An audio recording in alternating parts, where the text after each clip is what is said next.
Sallu ala Sayyidina Muhammad. Assalamualaikum warahmatullahi wabarakatuh.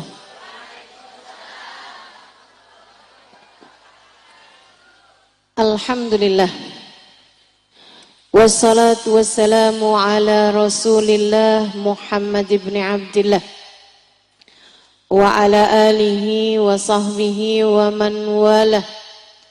Subhanaka la ilma lana illa ma 'allamtana innaka antal alimul hakim. Rabbi shrah li sadri wa yassir li amri wahlul 'uqdatan min lisani yafqahu qawli. Amma ba'du. Alhamdulillah, sama-sama kita hormati, kita muliakan sahibatul majlis pada hari ini, ashabul majlis pada hari ini, keluarga besar dari ammi saya, paman saya, almarhum Al-Habib Abdul Qadir bin Abdullah Al-Aidarus. Kita doakan semoga Umi Akah, istrinya, dan juga anak, mantu, cucu selalu berada dalam limpahan rahmat ridha Allah Subhanahu wa taala. Dipanjangkan umurnya, disehatkan badannya, dimudahkan urusannya, dikabulkan hajatnya, dibahagiakan hatinya, diberkahi kehidupannya, semakin dicinta Allah Subhanahu wa taala dan Rasulnya. Para ustazah, para hubabah, bil khusus Ummah Iha yang telah memimpin acara, dan juga semua syaraif, semua pimpinan pondok pesantren, semua pimpinan majelis-majelis taklim. Saya doakan semoga senantiasa dalam limpahan rahmat ridha Allah Subhanahu wa taala, serta tentu saja semua yang hadir di majelis ini, baik yang tua maupun yang muda, baik ibu-ibu, kakak-kakak, adik-adik, anak-anak, yang semoga semuanya dirahmati Allah, disayang Allah, dicintai Rasulullah, disyafaati Rasulullah Muhammad sallallahu alaihi wa alihi wasallam, insyaallah. Amin ya rabbal alamin. Saudaraku sekalian saya muliakan, kita sudah selesai menjalani pelatihan Ramadan. Ibarat anak sekolah nih, kita habis ujian kelulusan atau ujian kenaikan kelas. Ada yang naik kelas, ada yang bahkan lulus masuk ke marhalah berikutnya, tapi ada juga yang tinggal kelas. Bahkan ada yang karena udah tinggal kelas bertahun-tahun sampai harus dikeluarkan dari sekolah. Kamu yang mana? Semoga Allah terima puasa kita. Semoga Allah berkenan untuk menerima salat tarawih kita, bacaan Quran kita, ibadah yang kita lakukan selama bulan suci Ramadan kemarin, insyaallah. Amin ya rabbal alamin. Dan mudah-mudahan Allah Subhanahu wa taala mengampuni dosa-dosa dan kesalahan yang kita lakukan selama bulan Ramadan, ataupun sesudah bulan Ramadan, ataupun di bulan-bulan yang sebelumnya, insyaallah. Amin ya rabbal. Serta kita berdoa, mudah-mudahan Allah sampaikan kita kembali berjumpa dengan Ramadan yang berikutnya dalam keadaan sehat, dalam keadaan baik, dalam keadaan iman yang lebih baik, insyaallah.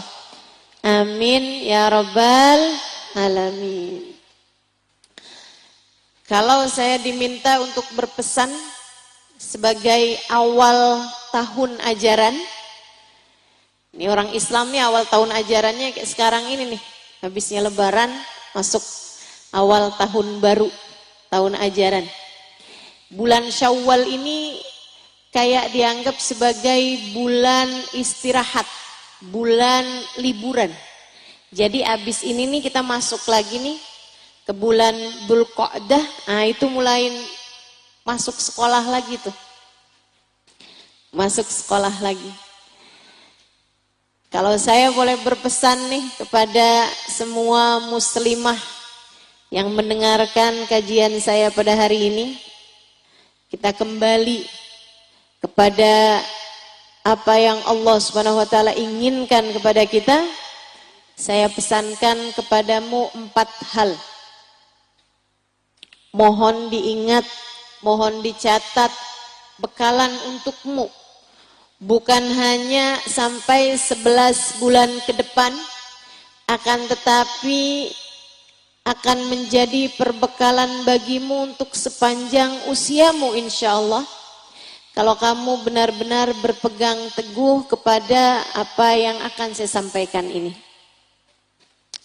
Yang pertama teman-teman, benerin niat.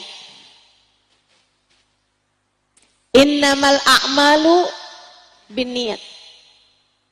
Wa innama likulli imri'in ma nawa. Setiap orang akan diberi sesuai dengan niatnya, sebab semua perbuatan innamal a'mal binniyat, tergantung dari niatnya. Sama-sama ngerjainnya, sama-sama pekerjaannya, tapi beda di niat, hasilnya benar-benar akan sangat berbeda. Man tatayyaba lillah laqiyallah wa rihuhu atyab minal misik. Kata Nabi Muhammad, wa man tatayyaba li ghairillah laqiyallah wa rihuhu antan minal jifah. Siapa yang suka berwangian, pakai minyak wangi lillah, dia makainya itu, dia mandi, dia pakai minyak wangi, dia pakai deodoran, ya, berwangi-wangi. Dia memakainya lillah, karena Allah Subhanahu wa taala. Karena Allah tuh maksudnya gimana? Mau sholat pakai wangian. Mau ketemu sama suami, anak-anak, keluarga, mahram, pakai wangian. Biar anaknya nggak sebel, biar suaminya nggak enek, biar keluarganya seneng ada di dekatnya. Perintah Allah SWT memang kita nggak boleh mengganggu orang lain dengan bau atau aroma yang nggak sedap dari tubuh kita.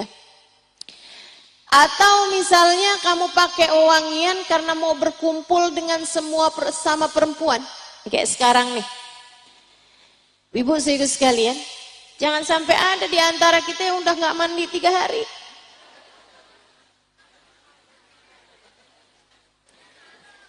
Atau pagi hari ini nggak mandi gitu kan?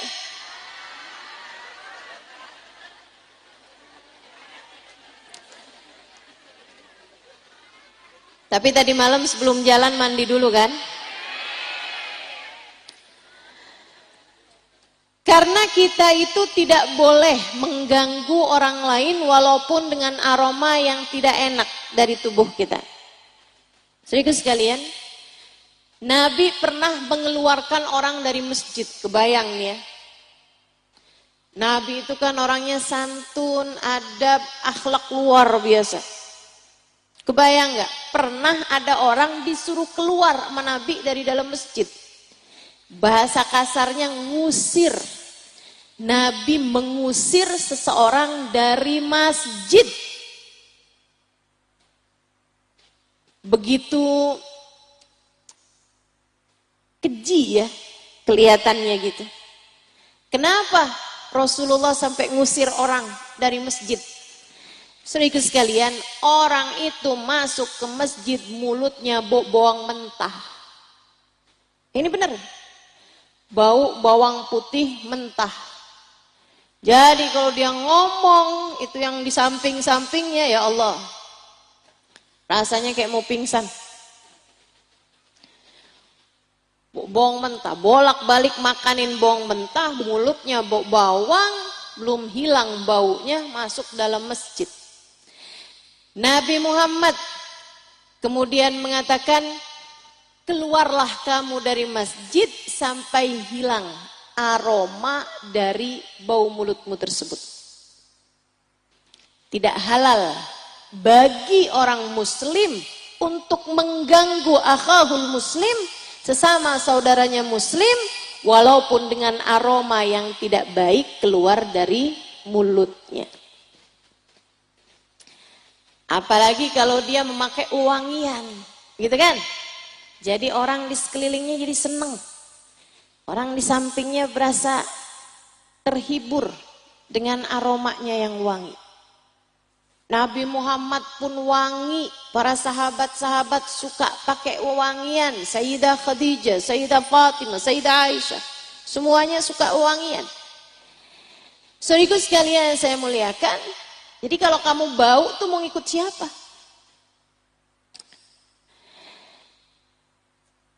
Seperti yang tadi saya sampaikan, Nabi sampai bahkan mengusir seseorang dari masjid hanya karena agar tidak mengganggu yang lainnya. Begitu tinggi Islam ini dalam ranah sosial, sehingga semuanya bisa berkehidupan dengan baik antara satu sama lainnya. Tapi yang mau saya sampaikan adalah Nabi Muhammad mengatakan, siapa yang berwewangian karena Allah, karena nggak mau mengganggu hambanya Allah dengan aroma yang tidak enak, dia ingin membuat senang orang-orang di sekelilingnya yang adalah hamba-hambanya Allah. Dia berwewangian ketika akan mengerjakan sholat, ketika akan hadir di majelis taklim semacam ini. Kata Nabi Muhammad sallallahu alaihi wasallam, kata Imam Syafi'i, Imam Syafi'i mengatakan, man taba rihu zad aqluh, siapa yang wangi aromanya maka bertambahlah kecerdasannya.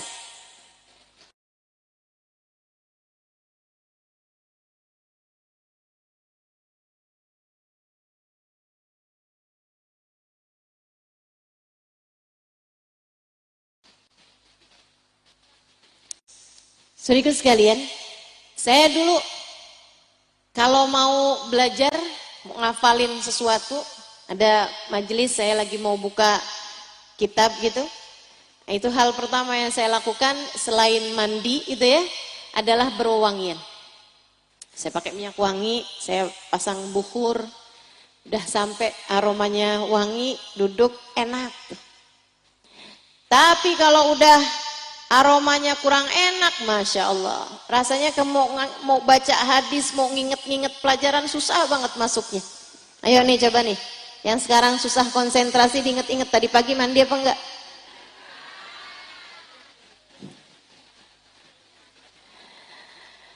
Man tatayyaba lillah, siapa yang berwewangian karena Allah, laqiyallah wa ri'uhu atyab minal misik, dia akan berjumpa dengan Allah di akhirat, baunya lebih wangi daripada bau misik, bau kasturi. Wa man tatayyaba li ghairillah, tapi siapa yang suka berwewangian bukan karena Allah, bahkan melanggar aturan Allah. Misalnya nih, mau acara reunian, ada ketemu sama mantan,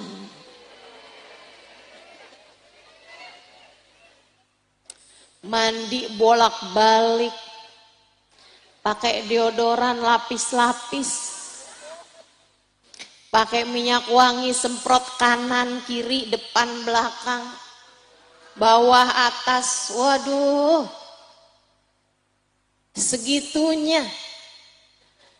Biar kenapa? Siapa tahu CLBK. Ini istilah lawas banget ya.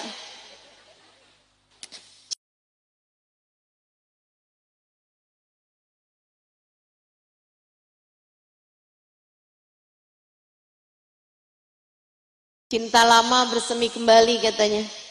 Soalnya saya sekarang udah janda lah.